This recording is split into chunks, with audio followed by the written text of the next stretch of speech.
This is a message from the Kenosha Sheriff's Department. This message is being sent at 4:20 p.m. on June 1st, 2020.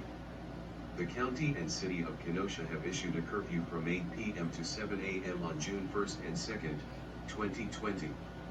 This is in regards to anticipated large-scale demonstrations and acts of civil unrest in Kenosha. This curfew will be enforced at 8 p.m. If you are not home, please go home before the start of the curfew. Essential travel with proper employment credentials or documents is allowed. Thank you. We'll see you tomorrow.